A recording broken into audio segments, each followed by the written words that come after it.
Hey guys, welcome back to week 3 of our online art. I am so glad that you are back. I really hope that you and your family are doing okay. Today we're going to do 3 things, just like last week. Today we are going to finish the last part of the origami documentary. Yes, today is the last day. It's going to be a little longer, but it's beautiful. You're going to love it. After we finish the documentary, we're going to go ahead and do our warm-up exercise. It's a surprise, but I'll give you a hint. It's something related to the ocean. It's not a fish.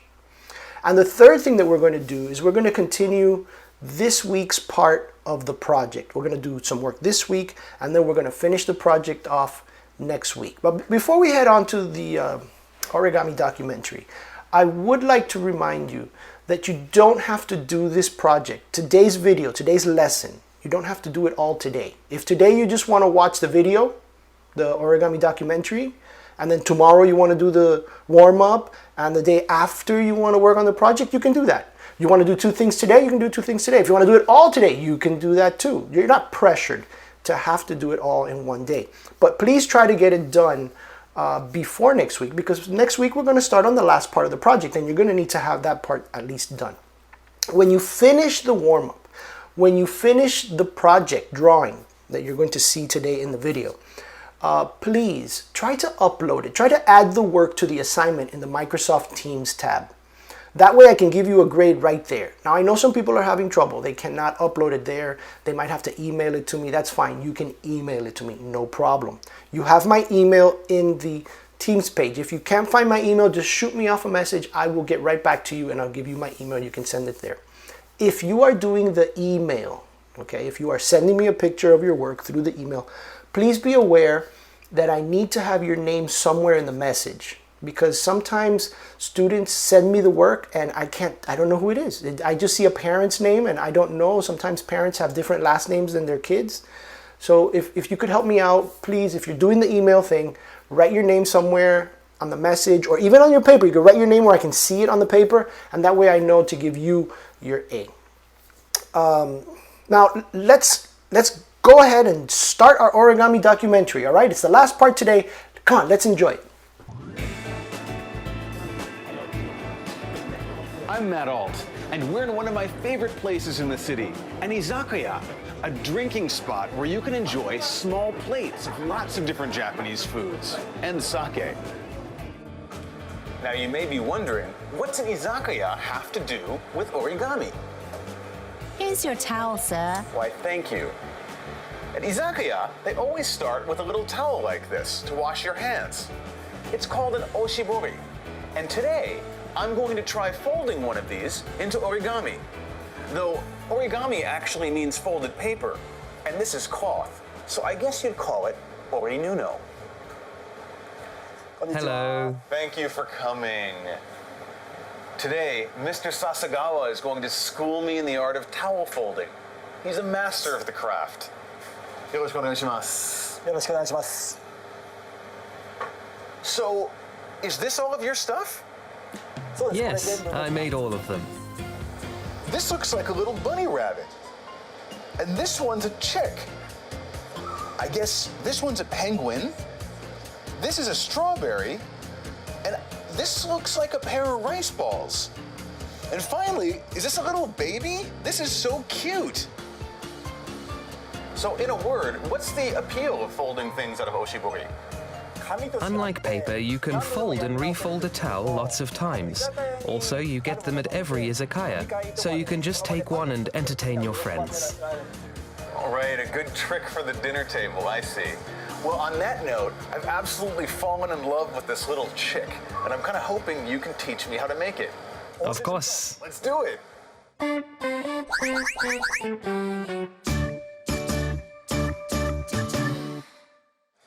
First, lay down the towel with a corner facing you and then fold it like this. Like this. There's a trick to this step.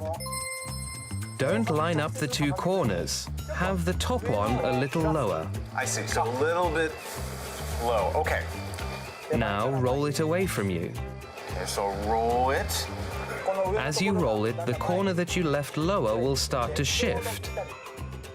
It should line up perfectly. Okay. Now grasp the middle and fold it down like this. And there's a trick here. One side should be a little longer than the other. It should be longer by about the width of 2 fingers. Okay. Now this part is askew, so straighten it out. This will be the beak. Now take the short end. Take the short end and bunch it up at the back in a W shape. A W like this. W. Now wrap the long end around horizontally, Okay. like this. There's a direction? Wrap it around toward you. Ah, okay. Tuck the end into this fold. There. Okay. Now open up the beak a little bit. And we have a chick. Mine looks more like a duck. Oh, the beak is a bit too long. Well, of course, you're the master, so it's only natural yours looks better. But it's cute. This is really cute. It's fun for people of all ages, from children to office workers.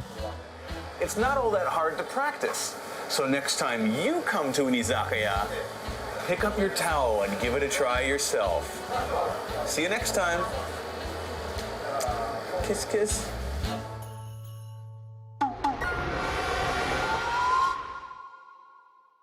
We have all these objects on the table here that sort of look like origami, but then I'm not quite sure. What are these?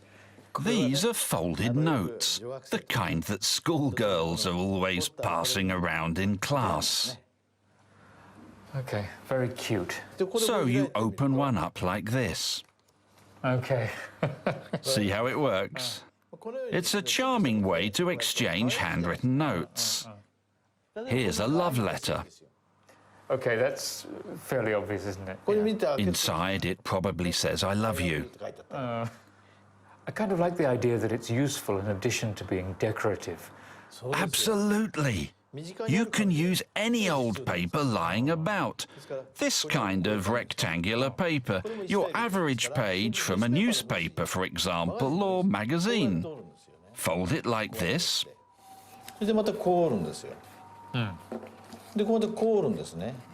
でこのところちょっとこう折ってくるんですよ。そうするとここで Now open it up.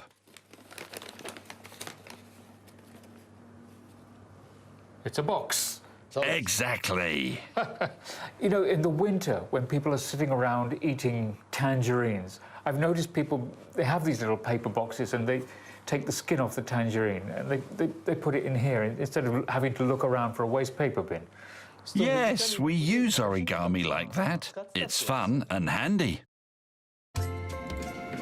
Japan's origami culture shows up in all kinds of products used in everyday life. One example is cardboard packaging. Folded by hand from a single sheet of flat cardboard with no staples or adhesive, origami-like packaging holds things snugly and securely. This packaging is for safely shipping bottles of wine. Some cardboard packaging can be very complex. This here is used to store precision machinery, but it's still a single folded sheet of cardboard. Whereas origami is an art and beauty is the goal, cardboard packing is about functionality, each technique developed to achieve a different objective. Yet ultimately, they both result in three-dimensional shapes produced from a single flat piece. They both have the same appeal, that same element of creative excitement and surprise. One origami technique comes in very handy for things like maps. It's called the Miura fold. It allows a folded sheet to be expanded to full size in a single motion and folded back up just as easily. The Miura fold is made with the creases slightly offset rather than exactly overlapping. Koryo Miura, a professor at the University of Tokyo, came up with the idea and unveiled it in 1980. The Miura Fold has even found applications in space.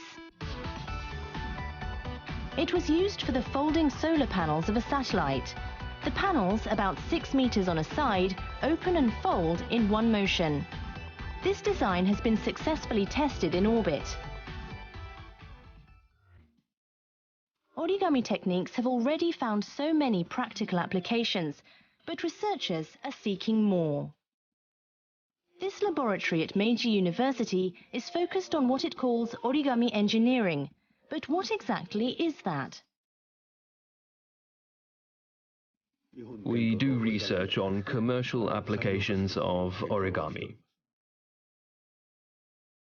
Making certain components of a car chassis with origami-like creases helps them to absorb the force of impact in collisions.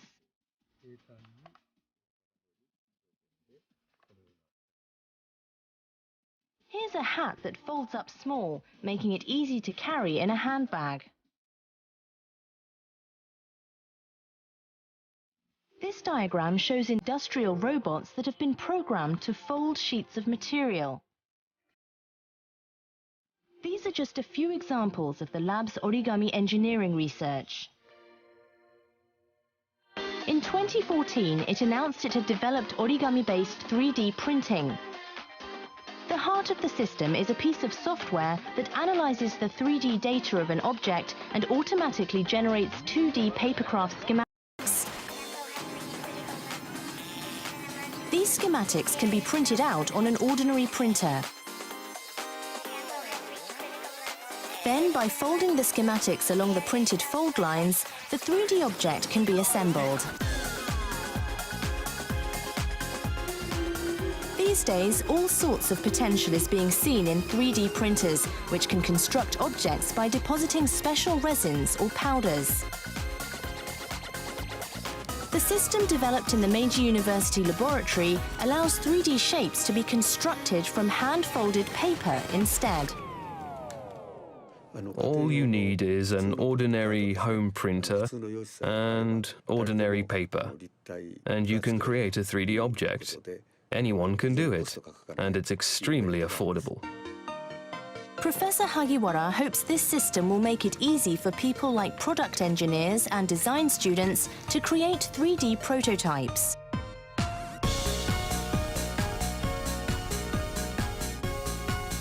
His laboratory continues to explore engineering applications for origami. You often see Japanese children doing origami, and even when I was a child back in London, I don't know if I knew the word origami, but we used to do kind of paper folding and stuff. And when you get it right, there's a real satisfaction about it. It's like when you've solved a puzzle or something. It looks good, and there's this great satisfaction as well. You're right. Origami is an excellent form of education for children. It teaches them not to rush and to listen. They learn to take things step by step. Using your fingers also stimulates the brain. We say feet are like a second heart and hands are like a second brain. If it's small enough, fold origami holding it up in your hands. Keep the paper in your hands, you don't put it down on the table. Right. That way you're constantly touching it. It's great for the elderly. Moving fingers like this is a common rehabilitation exercise. They stimulate the brain. Anti-aging. Exactly. But if you're just doing these movements for an hour, you get bored. With origami, you get the pleasure of making something, a sense of satisfaction. And you can give what you've made to someone. I believe origami will go on spreading all over the world. Everywhere in the world you have paper. Origami can be done anytime, anywhere, with no tools. That's why it's so wonderful. You know, these days in the world, everything is becoming digital. And it's very convenient and everything. And obviously, I use a computer every day as well. But I sometimes think about, you know, how we don't really do things with our bodies anymore. We do a lot of thinking with our brains, but if it keeps on going the way it's going, I think we're all going to lose the ability to do things just through lack of practice. And listening to what you've said today, I think it might be a great idea if we all carry around a little pack of square bits of paper with us, and then if we have 5 or 10 free minutes in the middle of the day, we just fiddle with them and get some practice of moving our fingers and using our brains for other things than writing email. And maybe it would make us all a little bit happier and better off. Worth a try anyway. Thank you very much. Thank you. Wow, how cool is that, huh? What a nice documentary. Did you see how nice the oshibori was? That artwork where you fold the towel in the restaurant? Man, I really like that. What was your favorite one? You know, my favorite one was the little baby. That one looks so cute. Now, why don't you go ahead and try in the video, the one that they showed us how to do. Impress your family with your ability to fold some towels. I was also impressed, surprised really, at how paper art origami has solutions for both science and technology. Isn't that incredible? I hope you enjoyed this little window into Japanese culture and to Japanese art. There are more videos online. If you really like origami, you can do some research, and you can even send me messages if you find one that's especially good.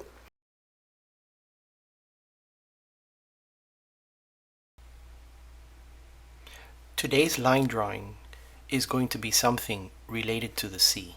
Since we are exploring the ocean in our artwork this week also, I thought we should keep it with something maritime. And the drawing is something that is, a lot of people love this animal. And sadly, it's an endangered species. An endangered species means it's an animal that might become extinct because of hunting. Yeah, it's a little sad, and it's such a beautiful animal. And it's an animal I think all of you have heard of, and it is a sea turtle. A sea turtle. And here's the drawing that we're going to do. Do you see it? Now, I know this is not a realistic looking drawing, but again, we are doing a warm-up. We're not trying to make the best drawing in the world. If you want to turn it into a more realistic drawing, of course you can. But I wanted to keep it simple, because warm-up is just to get ready, right? It's just to start getting ourselves ready for our art. And then later when we do our project, then we can get a little more complex, right? But let's start with splitting our paper into 4 like we always do. Straight line right down the middle from the top to the bottom. Straight line from left to right. Create our 4 boxes. Okay, so like we always do, we start from the top to the bottom. Well, if you want to start from the bottom to the top, that's okay too. But I like to start the way we read, right? Or maybe like the clock goes, right? This is called clockwise. That's how the hands of the clock turn, right? That's why it's called clockwise. If I were to go this way, this would be counterclockwise, because that would be counter or against or opposite the way the clock arms turn. So if I draw this way, it's clockwise. If I draw this way, it's counterclockwise. Let's go clockwise today. Right, so let's start with the body. The body's an oval, easy oval.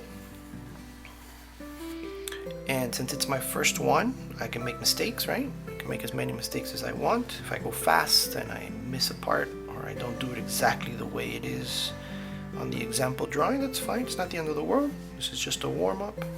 My hands are rusty this morning, so what I'm doing is I'm getting them ready for art, and that's perfectly okay. It's kind of like stretching before we do our exercises. We stretch, we're all rusty and we're all squeaky, but as we draw we start getting better. Okay, I like it. I know this arm right here is kind of big. That's alright. I'll try to fix that on my next one. Alright, so since we're going clockwise, I'm going to go this way. I'm going to go to this next one. Make the body first. Funny little oval there. Let's try to get the left arm or flipper or whatever it's called. Let's try not to do a giant right arm this time. There's the 2 back legs. And there's our head. And it's interesting how it has a geometric shape for our drawing, right? Geometric shape. My geometric shape is coming out funnier and funnier all the time. But that's okay, right? Because this is a warm-up drawing. Yes, it's a warm-up drawing. Okay, now I'm gonna go clockwise here, here, here. Now, if you want to go this way, that would be reading direction, right? Because you read the first sentence and then you read the second sentence. If this were a comic book, this would be from left to right, from left to right. But I'm thinking about a clock, so I'm going clockwise. Okay, you know what? This one, I have a feeling it's going to be better. Because I'm already feeling my hands warming up. It's starting to get loose. Starting to understand what I'm drawing. Okay, now to help me with the geometric shape, I'm gonna turn my turtle, my paper. I'm gonna turn him a little bit this way so I can get a better angle at drawing him. Okay, this is much better. I'm happier. And for the last one, you know Mr. G likes to get a little fancy sometimes. So yes, if you want to change it up, you can. I'm going to go a little bit more, just a little bit more realistic. I'm going to draw another little line here. I'm going to use my imagination. And I'm going to pretend this is a real one. And you can do that too if you want. And I've seen them and they have a little tail. And then the head, I'm going to go here. Make a little smile and I'll put a little eye on him. Now for the shell, I'm just gonna do some shapes, some random shapes. Organic shapes, right? They look more natural. Instead of a geometric shape, staying away from a geometric. It's almost geometric, right? But I want it to look like a tortoise shell.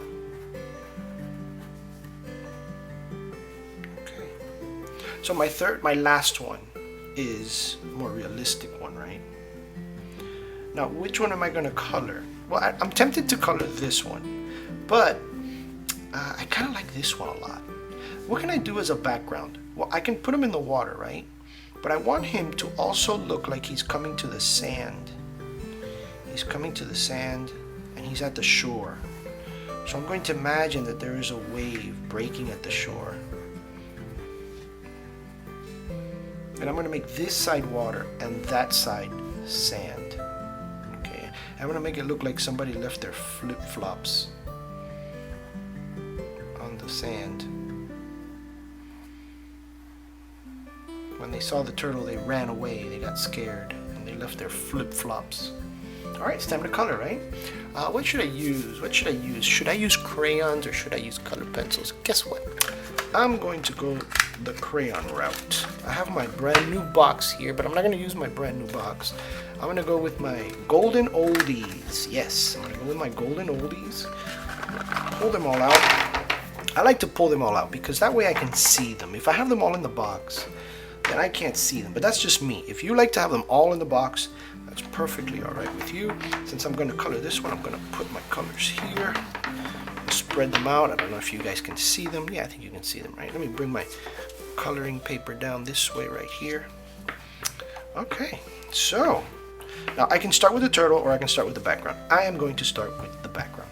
I'm going to color sand. Now, the closest thing I have to sand is this color right here, which is apricot. Now, we know that sand is not the color of apricot, but I'm guessing. I'm going to experiment. If I mix apricot with yellow, I might get a color close to sand. Well, let's try that out. I'm going to put a little bit of apricot first, and I'm going to let some of that apricot go into the water, just a little bit, right? Because when you're getting close to the water and the sand, when they mix, you can kind of see the sand through the water, right? Right at the seashore. So I'm going to pretend that the water and the sand are kind of mixing here in this area right here. Okay, so let's see if our experiment works. I'm putting down a little bit of apricot, and then I'm going to go in there with a little yellow. Let's see what color I get.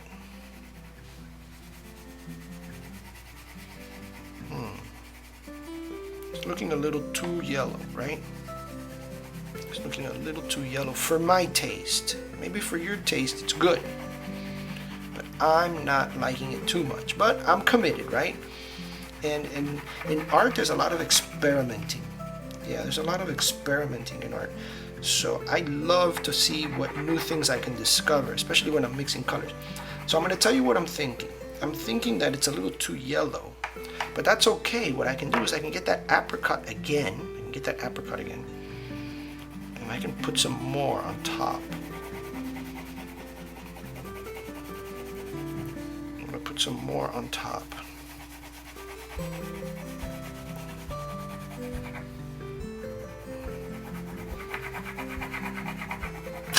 Oh God, this paper. I'm sorry, I didn't mean to scare you if you got scared. Because I got kind of scared when I hit the edge here. I usually tend to hold the paper when I'm coloring, but I guess I forgot. But those kind of things happen, right? As we're working. You know what? It's not perfect. It's not perfect, but I'm happy that I mixed 3 times, right? I mixed apricot first, then I went to yellow, and then when I went to apricot again. Now what you should learn from that is that we can color over and over and over, and the more we color, the more things look like we've put time into them. All right, so what I'm going to do now is I'm going to negotiate the water. Okay, I'm going to think about this part right here, this water right here. I'm going to start with blue. I'm going to put a little bit of blue in the water, because this will already be the water, right? I'm going to start with just a basic blue. And then I'm going to get this blue-green, and I'm going to mix this blue-green into the water.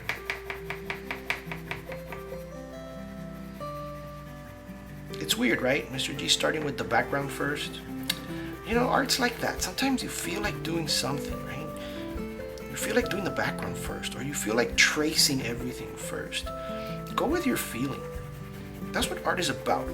It's not so much about thinking about everything. Of course, there is a thinking part. Like right now, I'm thinking about what colors to mix. But there has to be a feeling part. What do you feel like doing? What does your mind, your art sense tell you to do? And go with that. I'm going to put a little bit of white in here to kind of blend everything together.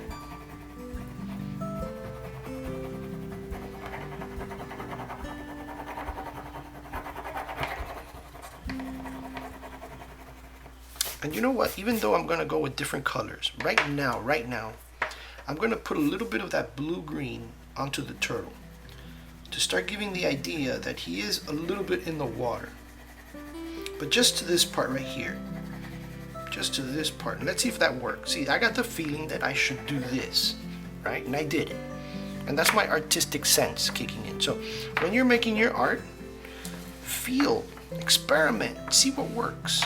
If it doesn't work, no big deal. This is just an experiment, right? This is just a warm-up. If this one doesn't turn out good, color this one, color the other one. All right, so I've got this part done. How about the sandals? What color could the sandals be? I'm thinking it was a girl, right? And she was walking along, and she saw the turtle, and at first she got scared. So she left her sandals there. I'm gonna put a little bit of green, the same blue-green, on the straps. And then I'm gonna put a little bit of this maroon, what is it? It's violet, red violet, to color the little shaded part, right? I'm gonna put a little bit of white also. And that's okay, that little bit of yellow is in there. I don't know if you can see from where you're at, but there is a little bit of yellow. And that's fine, because that could be like a little bit of sand.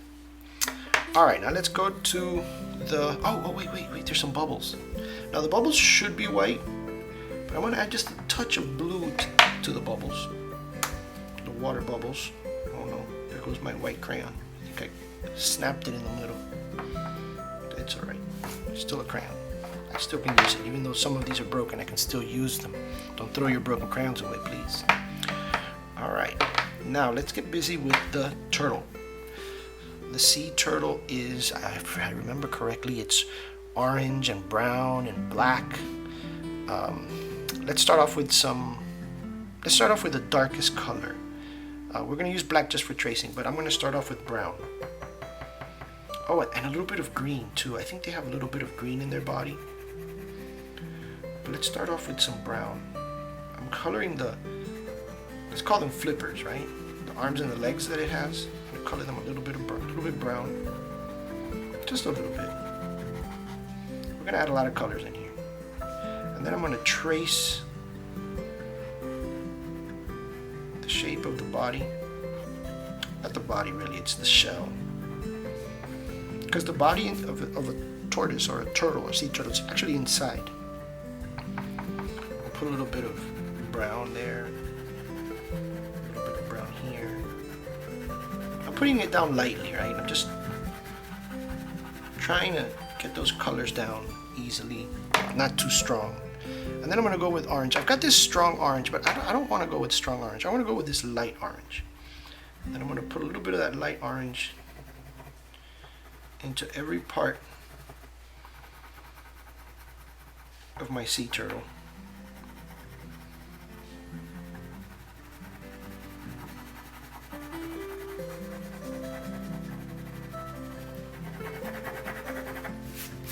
And now I'm going to go with a little bit of green.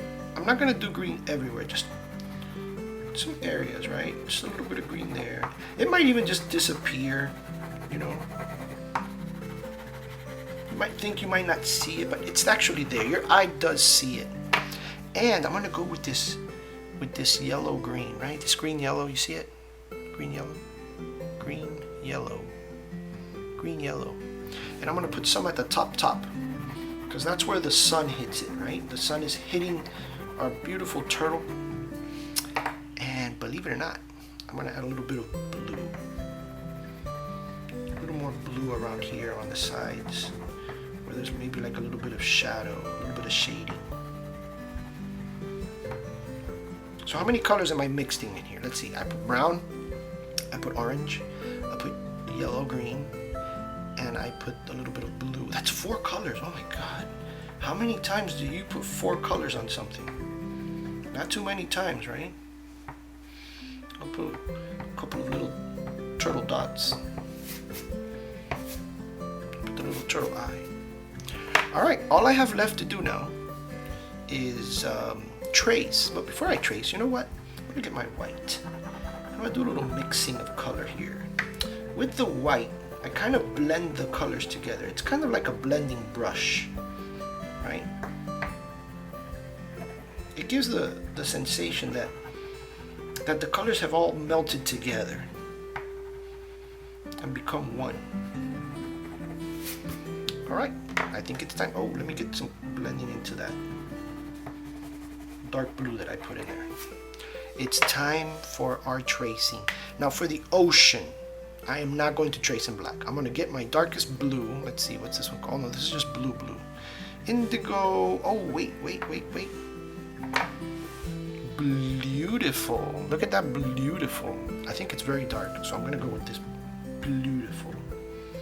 And I'm going to use that for my water. The lines of water that I have here.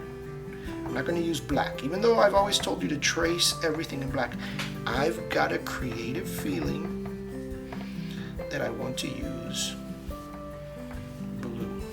Okay, now if you want, you can kind of do this so that it makes it look like, yeah, he's also getting kind of wet. And there are some water droplets on his back, or her back, whichever one you want. Now for the turtle, I am going to go with black. And for the sandal, I'm going to go with black. So I'm going to just trace my sandal in black, the little straps in black, the little side of the sandal. And now for the turtle.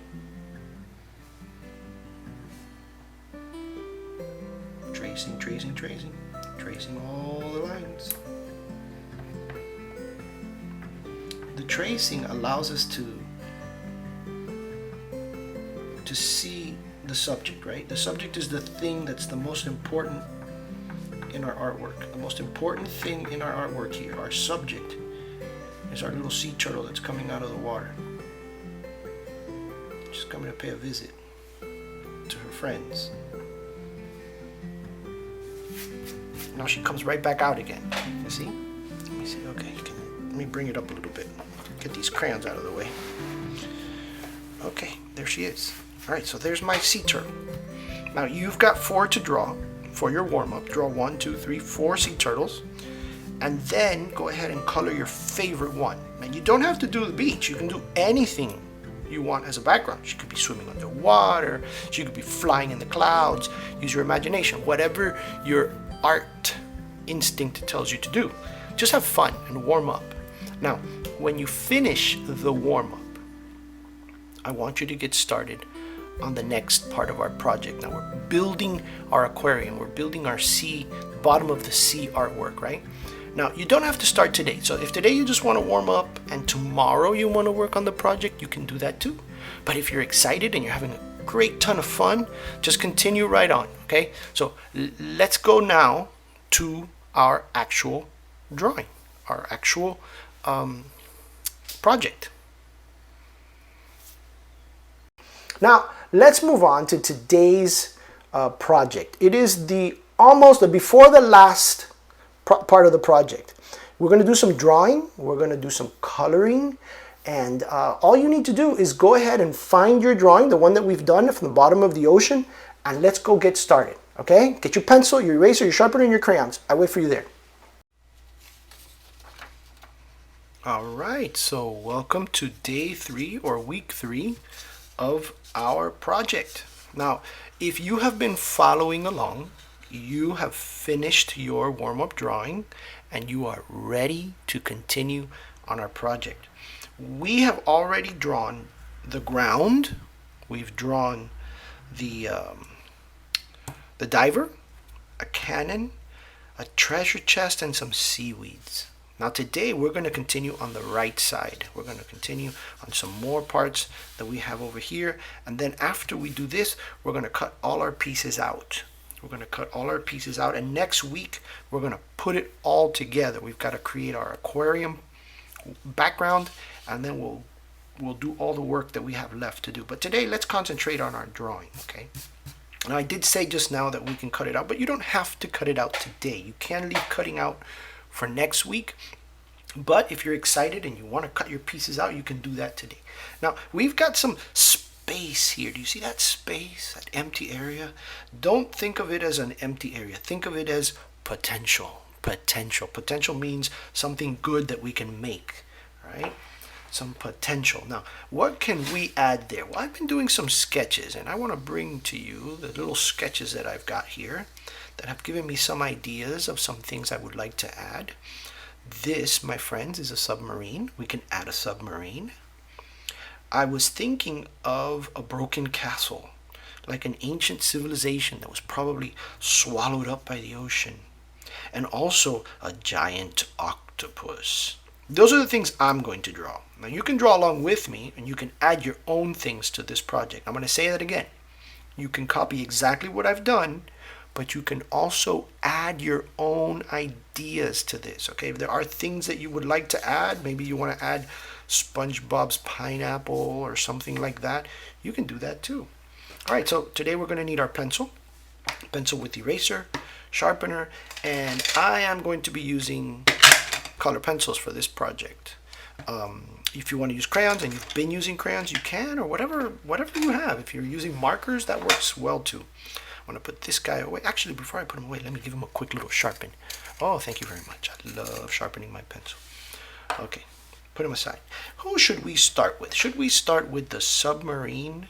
Should we start with the ruined castle? Or should we start with the octopus? Well, you can start with whatever you want, but I am going to start with the giant octopus. All right. Okay, so giant octopus. I'm going to draw a wavy line that looks almost like an oval, and then I'm going to bring it down like that.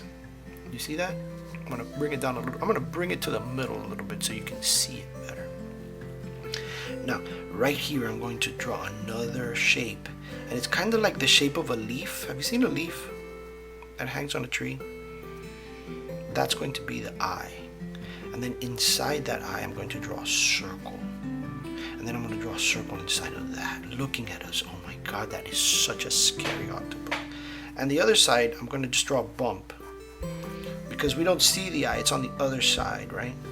Now you can get all kinds of fancy with this octopus. You can draw some lines like this, some villain octopus lines if you want, and then those lines we can color them later.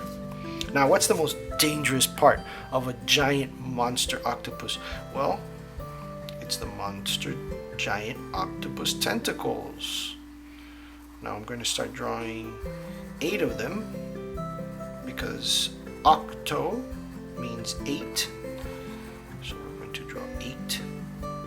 I've got 3 so far. Here's 4. They don't all have to be big. They can be small, medium sized, as long as you've got 8 of them, because the octopus has 8 tentacles. See how many we have? 1, 2, 3, 4, 5, 6, 7, 8. I've got all 8. I'm done. Perfect. I've got my giant monster octopus. Now, I did the tentacles coming out of the ground like that. If you want to make your octopus, let me bring my sketchbook here. If you want to make your giant octopus actually connected and swimming around in the ocean, you can do that, right? You can do 4, and then the others can be in the background. They can come out of here. There's his eye. It's up to you. Now, the idea is that they overlap, right? Let me see how many I have. 1, 2, 3, 4, 5, 6, 7, 8. Oh, I got a nontopus instead of an octopus. Okay, now I've got an octopus. All right.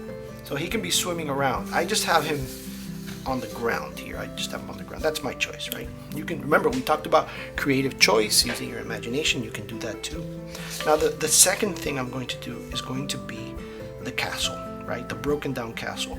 You can just do a tower if you want. You can do a tower. Some of these parts are broken, so you crack them up like that. Crack, crack, crack. And then this part is broken. And this part has been destroyed by the ocean for so many years, right? And then let's do some doors, like the entrance to the castle. Now, you can have the entrance just blacked out, or you can have one door that's left, you know, because the others broke, the other one broke. Or you can do both doors, whatever you like. I'm going to do a window here. That's where people could look out, or they used to look out. And you can do some bricks. Let's do some bricks. The stones where the castle was broken. You don't have to do all of it, just a couple to give the idea, right? This suggests that this was an old stone castle with big bricks. Just a few is fine. And last but not least, this is the favorite of some people, the submarine. Now you can do a funny submarine, you could do a realistic submarine, you could do any type of submarine you want. I'm gonna do a submarine. Let's see, in my sketch, I have a semi-realistic, semi-cartoony one. Let's see what comes out. Maybe we can do a funny one. Hey, you know what? Let's do a funny one. I'm gonna do a funny bubble submarine with a big periscope where the sailors, the submariners can look out and see what's going on. This is the propeller, and this is the light. Lights come out of there. They shine the bottom of the ocean. And let's do a submarine door where the divers can come out. Maybe this diver came from that submarine. And let's do a couple of windows here, because this is also a friendly people submarine. This is not a killer submarine. This is a safe, happy submarine, right? And that's it. That's all I have room for. That's all I want to do. Now, if you want to add other things, feel free to do so. Okay, you can add as many things as you want, and then later, after we cut them, we can go ahead and we can then choose what we want to add into our scene. All right, so let's start with our coloring. Let's go color some of these guys. Let me bring in my color pencils. Just like my crayons, I'm gonna dump them out. Dump them out because I like to see what I have. I don't like to miss a color.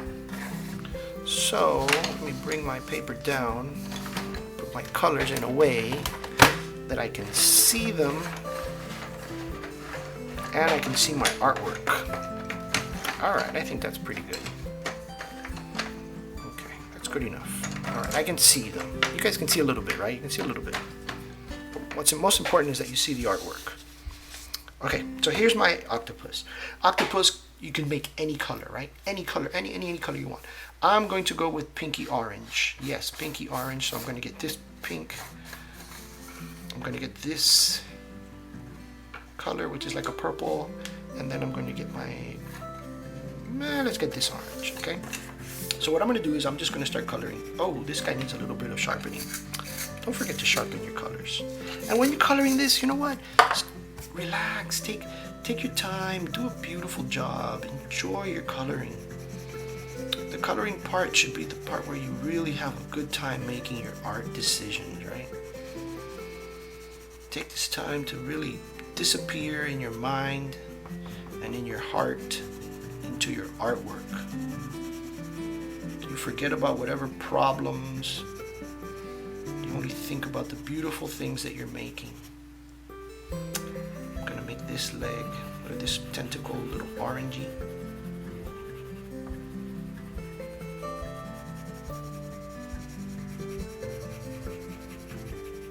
I'm gonna, sometimes some artists, right, they know they're going to use different colors and they choose to drop this one and then grab this one and then do the next color. You see how I did that? And then they get the next color and then they move on. You can do that, right? You can color that way. You can work that way. There's no problem working that way. If you like to switch colors around, that's a good way too. What I like to do, the way I like to do it, is if I know I'm going to use orange in several places, I just go ahead and do all the orange parts first. And then, when I finish all the oranges, then I'll go to the next color and I'll put the orange away. But whichever way you work, whether you work one color at a time, or you like to work with 3 or 4 colors at a time, it's fine. It's okay. It doesn't have to be the way I do it.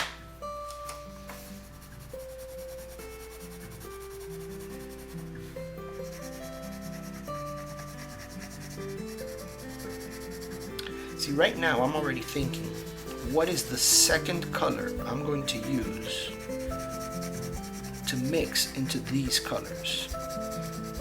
So even though I'm working already with the purple, I'm presently working with the purple, I'm thinking about the future. Put a little orange into that eye. Let me get a little bit of yellow into that scary eye. And then I'm gonna put a little bit of red in the center here. And I'm gonna do a red line around the eye. And then I'm going to, I know I'm going to trace and I'm going to use black later, but I just want to finish the eye right now. So I'm tracing the eye. I'm going to do some lines around the eye. Ooh, creepy. Okay, so there's my eye, right? Well, not my eye, the eye of that thing. That's scary. Oh my God, scary. So while I was working, and I told you I was thinking about colors to mix, I was thinking of yellow. I don't know why, but I thought, you know what? Let's mix yellow into all of these colors. I'm gonna mix yellow into the purple, into the orange, and if you notice, I left one stripe without color, and that stripe is gonna be yellow. I know this is kind of going quickly. I could have used yellow just on the orange parts or the purple parts, and then used another color for the other parts, but I like yellow so much. It's one of my favorite colors to blend with, to mix into my art. It is a warm color. You know, we've talked about warm colors, cool colors. It is a warm color mixing with a cool purple. I just think it's fun. It's that imagination use of my artistic creativity, right? Now I do have to be honest with you. I don't like the way my purples disappeared there, so I'm gonna go ahead and I'm gonna grab a blue, and I'm gonna bring back my purples with blue. Again, I had a feeling. I got a feeling. Let me try blue on my purples. And I'm experimenting. Art is always about experimenting. Sometimes when you make art and you experiment, it doesn't come out right. And sometimes when you're making art and you experiment, it comes out awesome until you discover a new thing. But if you don't experiment, you can't discover, right? It's like exploring. That's how people find things, right? By exploring. That's how you find treasure, by exploring, trying new things. In art, it's a very safe and happy and healthy way to explore. And I'm going to put a little bit of red into these pink tentacles. These were the pink ones. I'm going to put it into this one here too. And this one. And this one. Alright, I think I am ready now to trace. Oh my god, he's been going down to the bottom. I am so sorry. You guys have not seen some of this stuff. Alright, now I'm going to trace. Get my black. And I'm tracing my tentacles. Trace, trace, trace, trace, trace, trace, trace all the lines. Take your time. Do a good job. And this is the head. Now, the head is more important than the tentacles, right? So what I'm going to do is when I'm tracing the head, I am going to make that line darker than the tentacle lines.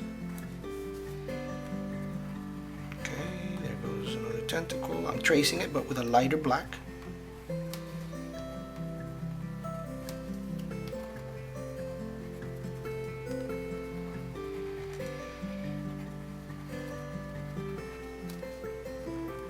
And there, my friend, is my scary underwater octopus. Now, do you notice that there's a line here? I don't want to trace it with black. I'm going to trace it with blue. I'll tell you why. If I trace it with black, I might get confused. It might confuse the person who's looking at it. Hey, wait, is that part of the tentacle or is that part of the head? Oh my god, I just had an idea. Why don't I add some circles just on the head to help people understand that this is the head and not the tentacles. Now, I'm also thinking about that yellow stripe in the middle. If I do blue, it wouldn't be bad, right? But I think orange might look better. I make some circles big, some circles small. And that way it kind of looks like he lives in the rocks, right? And he's got some type of camouflage that's helping him hide out while he's in the rocks. All right, so I think that's done, right? Let's finish that guy up. He's done. He's done. All right, let's put some of the colors back and let's go tackle our broken down castle. Broken down castle. Now I am afraid, because I'm going to use some darker colors, I am a little bit afraid that I'm going to lose some details, right? If I start putting brown on there, I'm going to forget where my my bricks are. So what I'm going to do is I'm going to get my black color pencil, right? I had to sharpen it because it was a little dull. And I'm going to trace first. I know, Mr. G, we always trace at the end. And you're right, we always trace at the end. But like I said, I'm afraid that we'll lose some details. I can always trace again at the end. And so what I'm doing now is so that when I put in those browns and those dark colors, I don't lose the details. I'm doing a little tracing.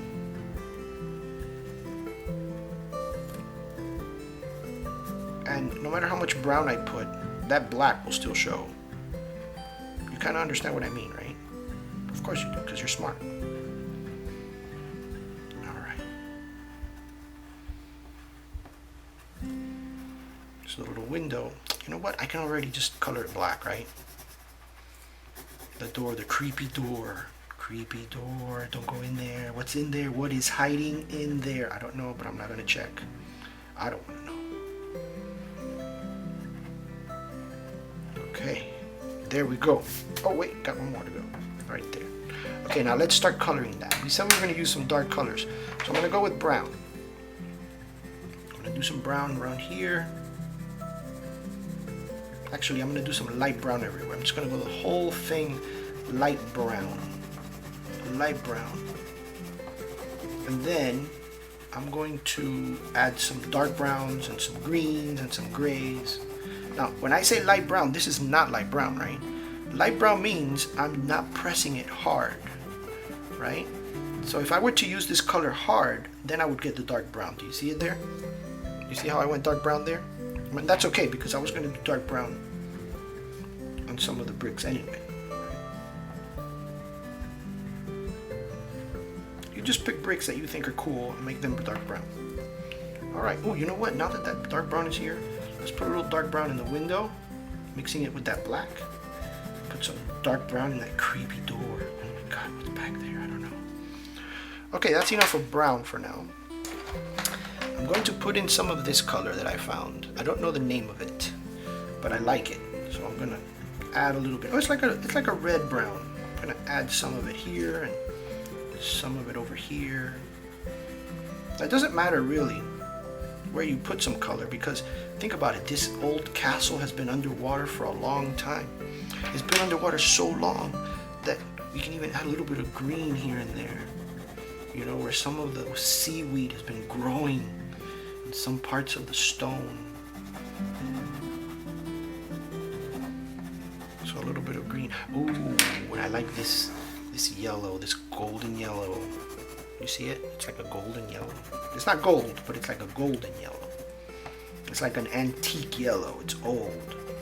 I'm going to add that to some of the bricks, make some of those bricks dark. And I'm going to put some on the door. Yeah. I got to make it look like it's old and run down. Okay. I said gray, right? Gray. Let's put some gray in there. Yeah, some gray.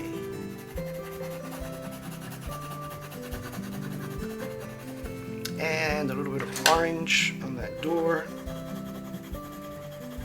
A little bit of orange here and there and everywhere. And there, my friends, there's my old rundown castle. It can't look too good because if it looks good, then guess what? It looks brand new, so it has to look old. Now, to make it look even older, we can trace it and add some cracks. You see, with our black, we can go ahead and add some cracks. Crack. Don't go in there. Those rocks are gonna fall on top of you. Those bricks. And trace some of it again. Go over some areas. See, this is an example of why tracing first can help, because if I would not have traced first, all those pencil lines, they would have disappeared. And then I would have forgotten where I had my bricks. Okay, I think that's pretty good. I hope you like it. I know yours is going to look better than mine. Okay, now let's bring it down. And let's do our submarine. Now you can do your submarine in any color, remember? And submarines in real life are kind of like metallic and they're gray or they can be black. But this is going to be a fun submarine, right? We said it was going to be funny, it's going to be happy. And one of my favorite happy songs is Yellow Submarine.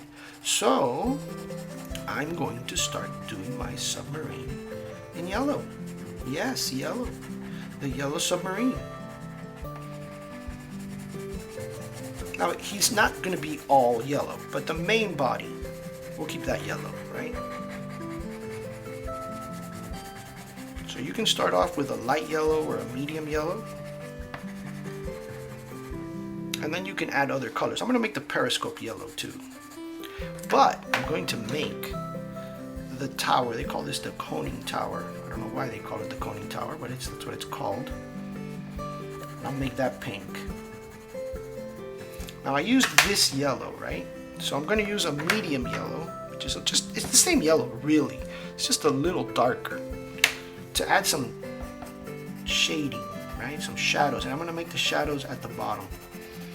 So I'm going to make the bottom of the submarine this medium yellow. And the bottom of the periscope too. I'm going to make the propeller silver. It's not really silver, it's gray, but it gives the illusion of silver. Now, for people to find the door, I'm also going to make the door pink, right? So that when the divers come back, they know how to find the door. I'm going to make the windows this beautiful aqua color. And the window here a little aqua color, and the window here a little aqua color. And the light, what color could we use for the light? Well, you know what? Let's leave it white because it is light, right? But let's use this. Wow, this color, I love this color. It's like an aqua, right? But a dark aqua, like a blue-green, like the one we used for the turtle. And I use that for the little part around. And I'm gonna also use this for the frame of the door. Great. And I'll use that for the frame of this window. Wow. Let me blow those things away. And that's it. Last step, tracing. Let's trace this guy over here. Periscope.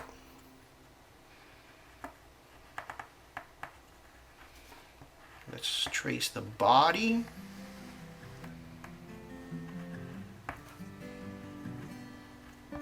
The propeller. The windows. Can you imagine yourself looking out those windows, traveling the bottom of the ocean? And there, my friends, we're done. We're done. So we've got, you should have. Okay, let's move all this around so we can see better.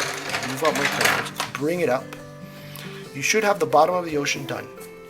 You should have your treasure. You should have your seaweed, your cannon, your diver.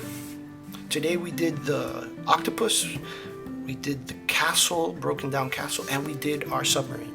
Now, you want to add more stuff? You can. The more things you have, the more choices you're going to have available to you later on when we start building our aquarium. So for this week, let's better say this week, right? Because you might be doing this today, you might be doing this tomorrow, whenever you're ready to do it. For this week, before next week starts, for this week, try to have all of this done, right? Should have all of this done. And then next week, we're going to cut it out. You can cut it out today if you want, but there's going to be stuff lying around. So I'll take that back, what I said at the beginning. Don't cut it out. We'll cut it out next week. We're going to make the water next week. Yes, next week we're going to make the water. We'll cut it out, and then we'll compose it. We'll make the collage, right? We'll stick it all together, and we'll create our wonderful underwater scene. And I think you're going to love it. I hope you have not lost your beautiful fish, your origami fish. And I, my friends, am going to stop right here. I hope you have fun doing this part of the project. And stay safe. Remember to hug mom and dad. Remember to listen to everything they say. Don't forget to do your regular classwork. But stop, enjoy, make some art, use your imagination, smile, be happy, and I will see you all next week. Miss you all. Bye-bye.